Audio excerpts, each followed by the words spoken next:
Okay, let me address the elephant in the room, which is Amazon policy. If you want to leverage the world's largest marketplace to make millions of dollars, you need to play by the house rules. And some things that you were once allowed to do, you're not allowed to do anymore. I've lived through it all, and I'm going to explain these things once and for all in detail, so stay tuned. I've worked with over 2,500 sellers over the past 3 years exclusively on Amazon FBA private label product launches, so I'm somewhat of a specialist. I now work at Below Cost Club, which gets your product in front of thousands of active Amazon shoppers who buy your product, which in turn increases your position in the marketplace and organic sales long term.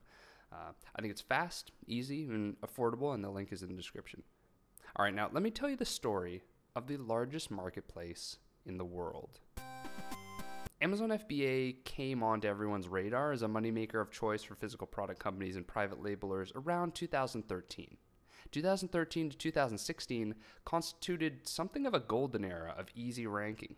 Sourced directly from Alibaba without much product differentiation, forget that, and the mix of low competition and a rudimentary ranking algorithm on Amazon's part meant that 50 to 100 discounted sales could get you on page 1 for major keywords overnight.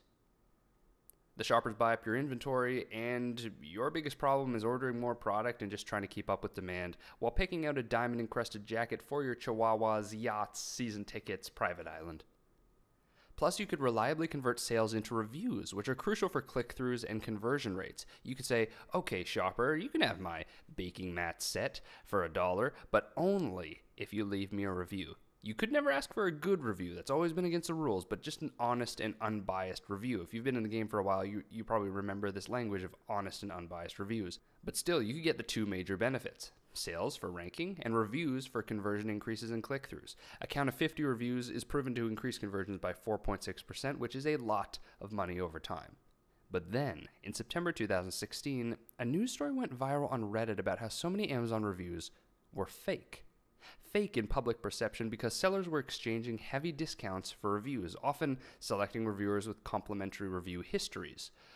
And why wouldn't you? While this practice was permitted by Amazon at the time, the mix of bad press and Amazon's customer-first philosophy, which is proven time and time again to be a good one, resulted in a dramatic change of policy on October 3rd, 2016, which for many marks the end of the golden era and the start of something else. Come back! Come back!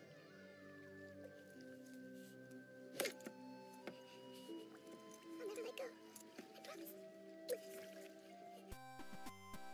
Amazon updated their rules to ban incentivized reviews entirely, unless they're done through their own program, and in the coming weeks, retroactively deleted maybe hundreds of thousands of reviews that sellers acquired in that old manner. The policy update made it so that you can't exchange a discount for a review. So in other words, you can't approach a shopper and say, if you promise to leave a review, then you can have this discount. That said, where does that leave us with discounts and reviews? Well, discounts are still fine. Promotions like Below Cost Club, Black Friday sales, Amazon Lightning deals, etc., they help products get sales velocity and build sales history on Amazon, and it's essentially just selling your product at an arbitrary discount that is less than what you say the retail price normally is. And reviews. Well, reviews are still fine. They're not getting rid of reviews anytime soon. They're brilliant for conversions. Sellers are allowed to ask for a review post-purchase as part of their customer service experience if they'd like to. It's optional to ask, of course, and there's nothing wrong with leaving a review on a product that you bought on sale, as long as the two events aren't connected, though. That's the thing. The discount can't be dependent on the review. It can't be like an if-then statement. So the seller can't have contact with the shopper prior to the purchase and be like, well, you know, if you leave a review, you get this discount. The review is an afterthought. It can be acquired after a purchase, but you just need to, the shopper just needs to make a purchase. And there are no more reviewers as such, because that would imply that the intention is there prior to purchase. There are only shoppers in the ecosystem now. So what's going on these days? I mean, here we are in 2017, about a year after this change. Not much has happened. Oh, except in March when Amazon started to let shoppers opt out of those post-purchase customer emails. Darn. You may have to pawn that diamond chihuahua jacket.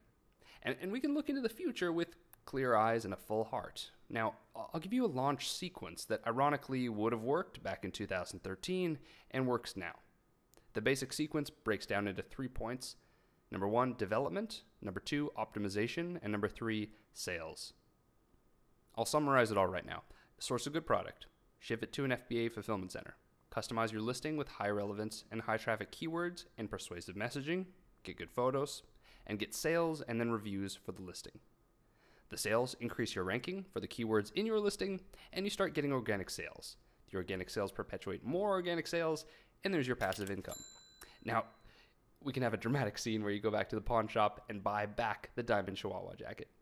That's basically all you need to know right there. And so for the rest of our time together, I thought I'd tell you exactly how to do each of these steps, and maybe throw in a few more jokes. I don't know. Because I know these are business videos, but business is fun, right? Business should be fun. So let's start with point number 1, development. Okay, there's a tendency to jump straight into marketing tactics without asking, how good is your product offer? The product is the foundation on which everything else rests. We all know it, but we might not act on it all the time. Okay, a good product and a bad product can look really similar at the beginning. All the Alibaba suppliers look the same, but as time goes on, a small quality difference makes a big difference in sales. It's like 2 divergent lines. So if you have a bad product, defined as falling short of customer expectations by breaking, being the wrong size, being of lower quality than expected, or otherwise not delivering its promised benefit, then it's harder to make sales and harder to get reviews. I take it back. Getting bad reviews is actually really easy if your product is like that.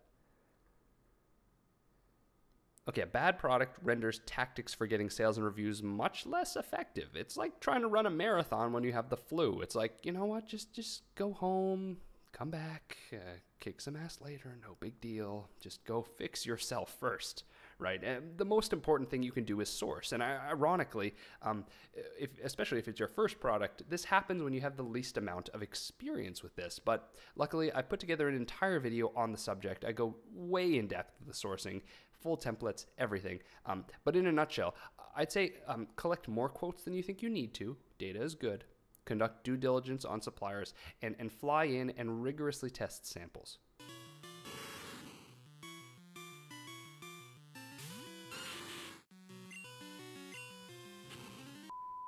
Okay, so now we proceed to point 2, the optimization. Let's assume that you have a good product and you've shipped it to Amazon. And if you want to walk through on the logistics of shipping products to Amazon warehouses, you know I've got you covered. You know there's a video on that too.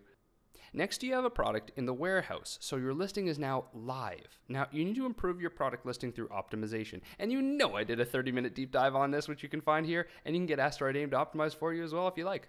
But to summarize, optimization is about having good photos and good text.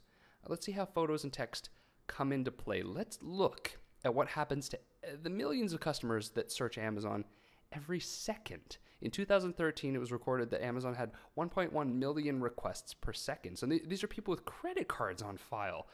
You couldn't fit all these people into a stadium, maybe an FBA warehouse, but this is millions and millions of people per second who are looking for your sort of thing. Okay, so what happens?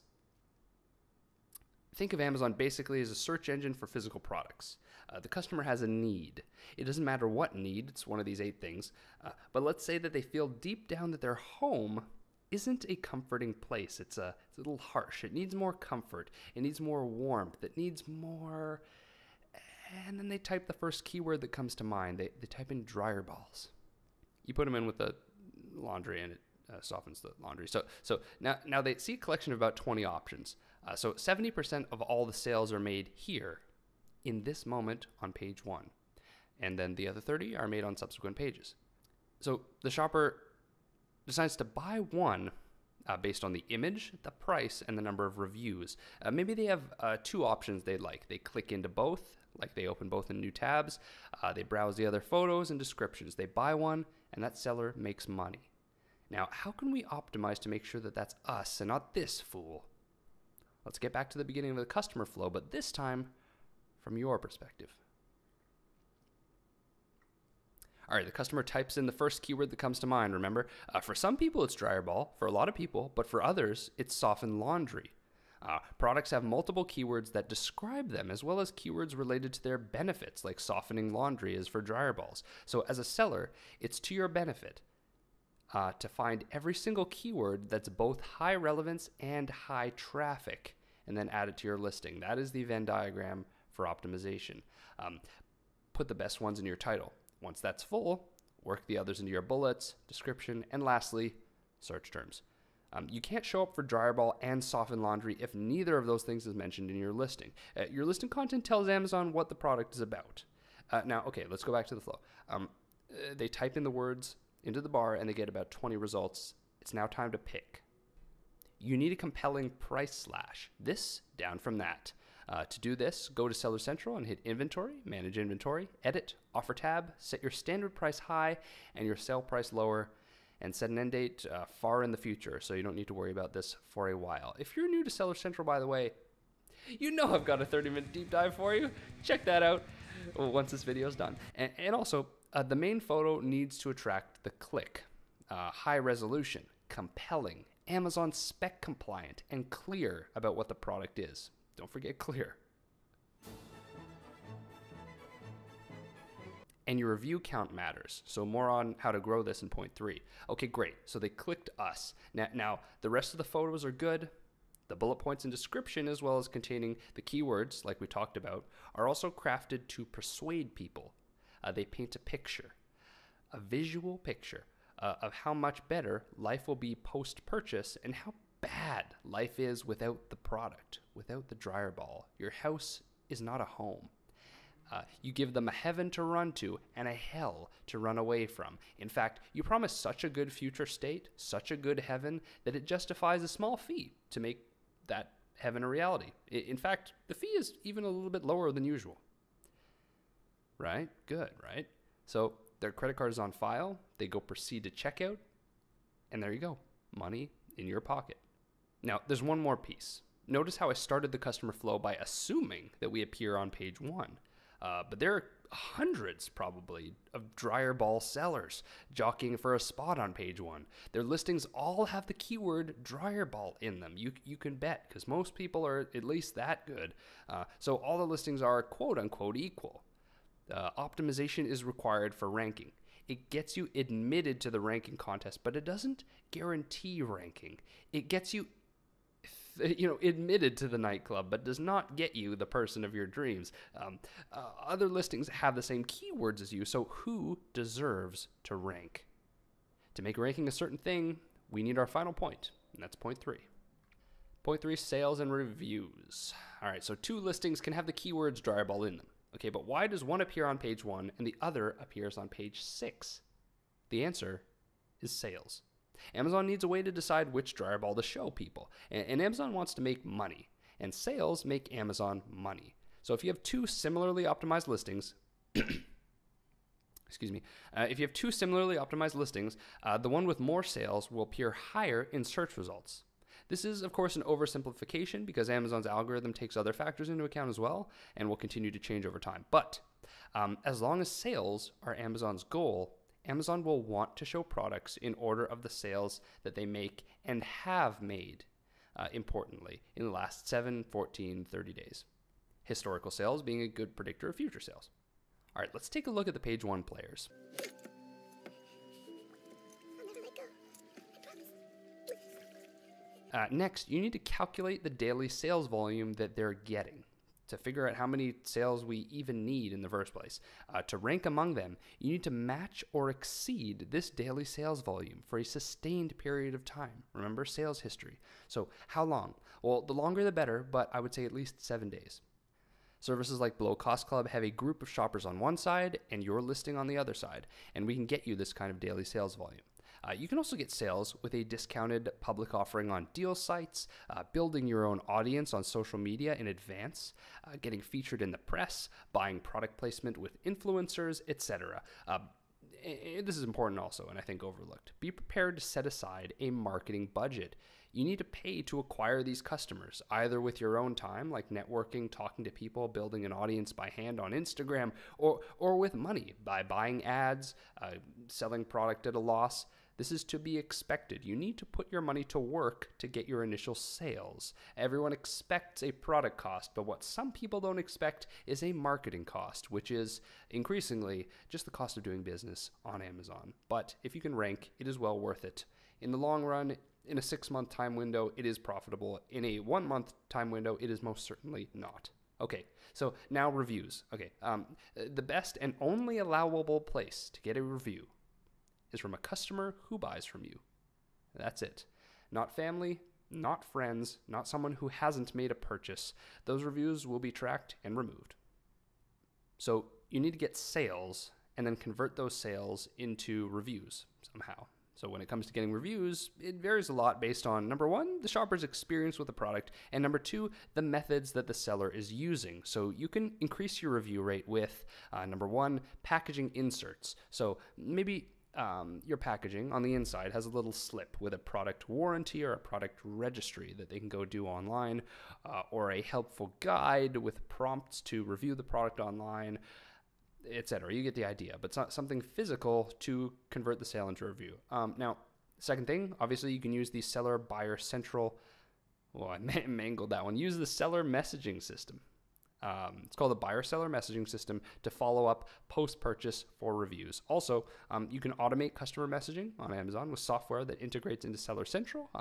I've used Feedback Genius, and I hear that SalesBacker is good as well. So if both of these tactics are in place, the insert and the messaging, it maximizes your chances of converting products sold into reviews. Obviously, don't expect everyone to leave a review. You can't incentivize anymore, so by definition there should be no incentive, so a 5% review rate, say, is good. 10% is really good, and anything higher than that, you're probably doing something a little too well, if you catch my drift. So at this point, you're making sales, so your rank is up and you have your first review. Hopefully it's positive if the product is good. That's why everything hinges on product development initially in the first step. So now you need to bridge the gap between promotional momentum and organic sales momentum with a public price drop and/or Amazon pay-per-click ads. So sellers do either or both of these. Just as soon as the promotional period is over, they decrease their public price to increase the likelihood that organic traffic buys the product. Just make sure that your item does not become an add-on item in the process of pricing it down. Normally, if you're above $10, you should be fine. Also, they get aggressive with Amazon pay-per-click campaigns. You lose money on promotional campaigns by selling product at a loss, so similarly, going aggressive with the ad spend. Eventually, again, you will find out which keywords are most effective, most profitable, have the best ACOS, and then you can cut the ones that are not working. But initially, expect to perhaps have some ad spend when it comes to the ads as well. So this post-promotional stage is all about leveraging the increased ranking that you get from promotional sales and converting it into organic sales and keeping the momentum going. Because if you continue, remember, to match or exceed the sales of the current page one players, there is no reason why your product would not rank among those same products on page one. And then it starts to perpetuate itself. Once you're on page one, you have the ability to show up for the keywords, so you get sales through the keyword, so you have more sales, so Amazon keeps you there. As long as you don't stock out or your product has a defect or something, once the momentum's going, it's good. But before that, it's not so good. And there you go. So I'll summarize all this for you. A good product shipped to Amazon. The listing has high traffic, high relevance keywords, good photos, and it ranks for those keywords by making promotional sales. The seller asks promotional sale shoppers for a review. They get their first review, review number 1, increasing their click-throughs and search results and their conversion potential. And so from there, they bridge the promotional momentum into sustainable organic sales using a public price drop and Amazon pay-per-click. And then consistent daily sales begin. And you can always promote at a discount again at below cost as a top-up if needed. And then profit. All right, if this video helped, subscribe to the channel. We'll have some fun. We'll make some money. I also have 2 services to help you along the way. So Asteroid AIM optimizes text and photos, among other things, and below cost helps you get those promotional sales you need to start appearing for keywords. Thanks for watching. I'll see you in the next one.